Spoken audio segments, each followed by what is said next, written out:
რომ ოპოზიციური პარტიები, სამოქალაქო საზოგადოების წარმომადგენლები უამრავი მოქალაქე ითხოვს სააკაშვილის გადადგომას, იმიტომ რომ მე სრული პასუხისმგებლობით ვიმეორებ და გავიმეორებ, არ დავიღლები ამის გამეორებაში, რომ ქვეყნის გადარჩენა შეუძლებელია სააკაშვილის გადადგომის გარეშე.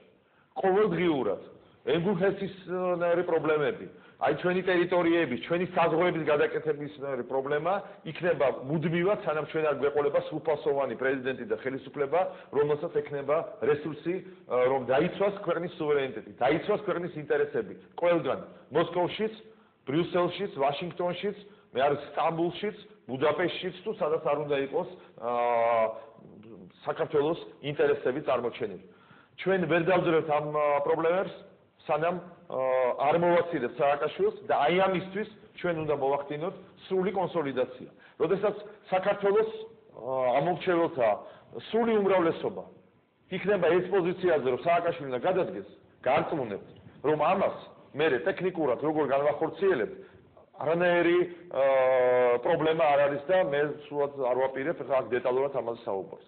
ის ჩვენ რუსთაველზე შევიკრიბებით, ბატონ დავით, თუ საქართველოს სხვადასხვა რაიონში თუ რაიონულ ცენტრში ერთდროულად გამოვა ასეულ ათასობით ადამიანი, ამას დიდი განსხვავება არ არის ამაში და მე გარწმუნებთ, რომ შემდგომ თუ ამას ვერ გაითვალისწინებს, ეს საზოგადოება მერე სულ სხვა ფორმას მიიღებს. არავითარ შემთხვევაში ჩვენ ძალადობას არ გულისხმობთ. არავითარ შემთხვევაში პირიქით ჩვენ სულ ვამაყობთ, რომ საქართველოს დამოუკიდებელი საქართველოს ისტორიაში უამრავი ხალხმრავალი მიტინგი გამართულა და არც ერთხელ არასოდეს ხალხის მხრიდან, საზოგადოების მხრიდან არ ყოფილა რაიმე ტიპის მარადიორობა, რაიმე ტიპის ძალადობა, რაიმე ტიპის დაცვა თუ ესეთი მოქმედებები. თუ რაიმე შავდებოდა, ამას აშევებდა ყოველთვის პოლიცია და სახელმწიფო სტრუქტურა. მაგრამ კიევში ყველას გვახსოვს ის პროტესტი, რომლის მეშვეობითაც გადააყენეს კუჩმა. იქ საერთოდ არავინ არ შეწრილა აზრადას შენობაში, მაგრამ იქ ბლოკირება მოახდინეს სახელმწიფო შენობების, პიკეტირება გაუკეთეს და არ ამუშავეს. არის ერთი ფორმა, თუ ჩვენ ეს იქნება მთელი ქართველი ხალხის ნება, ჩვენ პიკეტირებას მოვახდენთ პარლამენტისაც, კანცელარიისაც და სააკაშვილის იმ რეზიდენციისაც, რომელსაც ასევე გამოვიყენეთ მე ყველა შემთხვევაში და ვიტყვი. ეს არის დანაშაული, როდესაც ამ კრიზისის დროს ასეულობით მილიონი დოლარი იხარჯება იმ რეზიდენციის მშენებლობაზე და ერთი დღე არ გაჩერებულა ას აგვისტოს ომის დროს მისი მშენებლობა და ეხლა დღესაც, როდესაც სააკაშვილი ნიანგის წრემლებით ტირის თითქოს ნერვიულობს ფული საიდან მოიტანოს, კატასტროფული სისწრაფით იქ მიმდინარეობს მშენებლობა და იხარჯება ფულები. საიდან ვისი ფული იხარჯება? მე ყველა გამოსვლისას ვითხოვ ოფიციალურადაც, როგორც მოქალაქე, როგორც პოლიტიკური პარტიის ხელმძღვანელი, გამოქვეყნდეს საქართველოს პრეზიდენტის რეზიდენციის მშენებლობის ხასწავლება. ეს გიგანტური შენობაა, ბატონ დავით. და რაც ნემოთარი, როგორც ამბობენ, ეს იმდენი ნემოთარი. ეს კეთდება ყველაზე თანამედროვე ტექნოლოგიებით, კეთდება რაღაც 7 ვარსკვლავიანი თუ მე მგონი 9 ვარსკვლავიანი დონეზე და ეს რო იყოს დამხენილი ქვეყანა, მე გავიგებდი, მაგრამ ამერიკის ახალგაზრდა პრეზიდენტმა, მე გუშინაც აღნიშნე ტელევიზიით გამოსვლისას, პირველი რაც გააკეთა, მის საკუთარი ადმინისტრაციის და საკუთარი მთავრობის ხარჯების ოპტიმიზაცია დაიწყო. და აქ ჩვენთან ამ გაჭირვებულ, გაუბედურებულ ნაომარ ქვეყანაში თურმე თავარი პრიორიტეტი არის, რომ მან საკუთარი სასახლე დაისრულოს და იქ კარგად იზრდოს. ეს ინჟინერმა მითხრა, საკმაოდ ესეთი გამოსწორებული ინჟინერია, მან ბრძანა, რომ სპორტის სასახლის შემდგომ აი ესეთი კაპიტალური და ტოტალური რესურსები ასად არ ჩადებულა. მე რატომაც მეგონა, რომ აი რუსთაველის მეტროს გაშება დიდი 4 სართულიანი რომ ააშენეს მოედანი 19 წელს 1980 წელს გაკეთდა მაგი აი თუ გახსოვთ იუბილეი იყო ბრეჟნევის ჩამოსვლისით. იმაზე დიდი დანახარჯები არ ყოფილა. გრანდიოზული შენობა ყოფილა. მე არ მეკონა ხო ზევიდან არ ჩასდა. დღეს ორი ბრძანა თქვენ თურმე 4 თუ 5 სართული. არა, ჯერთვის არ არის ერთი შენობა, ეს არის კომპლექსი შენობები, იქ არის რაღაცა ბუნკერები შექმნილი, იქ არის ტუნელები, იქ არის აეროდრომი, იქ არის, ну, რა ვიცი ხო.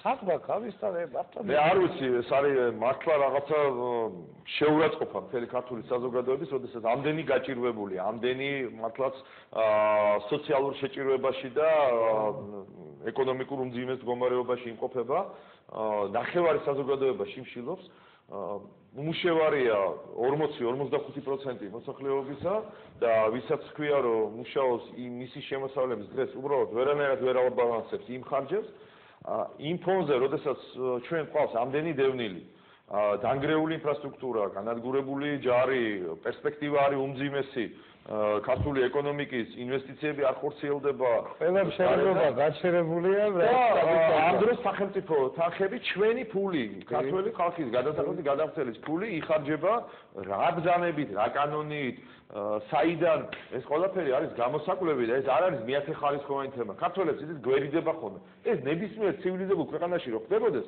გარკვეულებს რომ პრეზიდენტის იმპიჩმენტი იქნებოდა გარანტირებული, რომ რაიმე არაგამჭვირვალე გზით აშენებულიყო მით აღარავა ბანკრიზის დროს. ჩვეულებრივ ნორმალურ სიტუაციებში. გახსოვთ აროვაზე სიტყვები, კოსმეტიკური რემონტი იქნება მეტი არაფერი ჩატარებული. ფუნდამენტში ჩავიდნენ 10 მეტრი. ეს არის ჩვენი პრობლემა, ტყუილი და ძალადობა. ტყუილი მოყვება ამ რეჟიმს, ძალადობის რეტროსპექტივა თქვენ თვითონ ახსენით აგერ და მაყურებელი გეკითხებათ აი საზოგადოების გააქტიურებაზე. ორი გრანდიოზული გააქტიურება საზოგადოებისა შეფასებით თვალსაზრისით იყო ეს 13 და 20 იანვრისა შარშანვე იყო აი მის საპარლამენტო არჩევნების საწინააღმდეგოდ 26 მაისს იყო გრანდიოზული გამოსვლა. აი ეხლა როგორი გააქტიურება არის საჭირო თქვენი საზრით აი მაყურებლის ამ შეკითხვას გისვამთ. ჩვენ უნდა ვაღიაროთ რომ 20 იანვარი დღევანდელი გადამოსახედიდან ნამდვილად იყო ოპოზიციის შეცდომა რომ გარკვეულწილად ოპოზიციის გარკვეულმა ნაწილმა ირწმუნა სააკაშვილის დაპირებები, მისი მზაობა, მისი გარდაქმნა, რომ სავლე პავლეთ გარდაიქმნა და შეიცვალა ბუნება და არ გამოიყენა ის უნიკალური შანსი, რომელიც იყო 20 იანვარს, როდესაც იმ 300,000 კაც შეკრებილს თუ რამდენიც იყო, არ აქვს მნიშვნელობა 200, 250, 350 რეალურად შეეძლო, მაშინ ხელი შეეშალა და არ დაეშვა უკანონო ინაუგურაცია და ძალაუფლების პრეზიდენტის ძალაუფლების მითვისება სააკაშვილის მხრიდან. ეს იყო სრულიად რეალური და ყველა მაშინ მოერიდა რაღაცა დაპირისპირებას, რაღაც სისხლისღვრას, რომელსაც პირდებოდა სააკაშვილი ოპოზიციას, რომ მე უკან დასახევი არაფერი არ მაქვს, მე მყავს ტანკები, მე მყავს თვითმფრინავები და მე ვაფშე გამოვიყენებ. ვერაფერს ვერ გამოიყენებდა და თუ ის გამოიყენებდა, მინდა გითხრათ, რომ შეიძლება ეს ქვეყნისთვის ნაკლებ საზიანო ყოფილიყო, ვიდრე ის აგვისტო, როდესაც მან მართლაც გამოიყენა და ვაიმ გამოყენებას, როდესაც გრადები მიუშვირა ცხინვალს, დაბომბა, შემდგომ შეტევაზე გადავიდა და ამით მიცა საბაბი რუსეთს, პუტინს, რომ განეხორციელებენ ის ბზაკრული გეგმა, რომელიც ჩაფიქრებული იყო საქართველოს წინააღმდეგ. მე ვფიქრობ, რომ საქართველოს წინააღმდეგ დანაშაულში მხილებული უნდა იქნან თანაბრად პუტინი და სააკაშვილი. იმიტომ რომ ორმა ამ ადამიანმა თანაბრად ხელი შეუწყო იმ საქართველოს საწინააღმდეგო გეგმის განხორციელებას, რომელსაც შედეგად მოყვა ასობით დაღუპული, ათეულათასობით დევნილი და მოყვა დიდი ნაწილი საქართველოს ტერიტორიის დაკარგვისა. მოგწოდეთ, ორივე თავიანთ ქვეყანასავნო. წინასავნო ამით თავის ქვეყანას მე ვფიქრობ, რა ვიცი. ხო, მაგრამ ალბათ ის ჯობია საკუთარმა ხალხმა განიკითხოს ჩვენ პრობლემებს მივხედოთ და მე ადრეს ვხვი და დღესაც გავიმეორებ, რომ მართლაც საქართველოს დღეს ორი მტერი ყავს, ორი საფრთხე ემუქრება, ეს არის რუსეთი და ეს არის სააკაშვილის რეჟიმი. რომელი უფრო დიდი საფრთხეა დღეს გლობალურად? ეს სადაო საკითხია, რაღაც მომენტში შეიძლება ეს იყოს პუტინი, ხოლო და რუსეთი, ხოლო რაღაც მომენტში სააკაშვილი. მე ვფიქრობ, რომ აი დღეს ამ მომენტში ეს უფრო დიდი საფრთხე და პრობლემაა სააკაშვილი და ჩვენ ის აუცილებლად უნდა ჩამოვაცილოთ ძალაუფლებას. ეს მე პრინციპში რომ ვკვირდები, ეს საკმაოდ ლოგიკური და ჩამოქნილი ხედვა გაქვთ ამ მიმართულებით ძალიან ბევრ პოლიტიკურ პარტიას და ორგანიზაციას. მე როგორც ვიცი, ხვალაპირებთ ამის გაშლერებას. აი ეგ ამაზე მაყურებლის ესე ვთქვათ ჩავაყენოთ საქმის კურსში არა დოკუმენტზეა საუბარი და რასთან გვაქვს საქმე პოლიტიკური ხალხადრისით. ხშირად ისმის ხოლმე, ბატონ დავით, რომ აი ოპოზიცია ვერ ერთიანდება.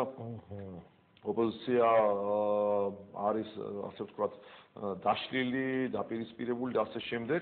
მე პირდაპირ მინდა განვაცხადო, რომ მოლოდინი იმისა, რომ ოპოზიცია რაღაცა ერთ მექანიკურ ერთობაში იქნება წარმოდგენილი, არის შეუძლებელი, ამას ნუ რავინ, ნუ დაუკვეცავ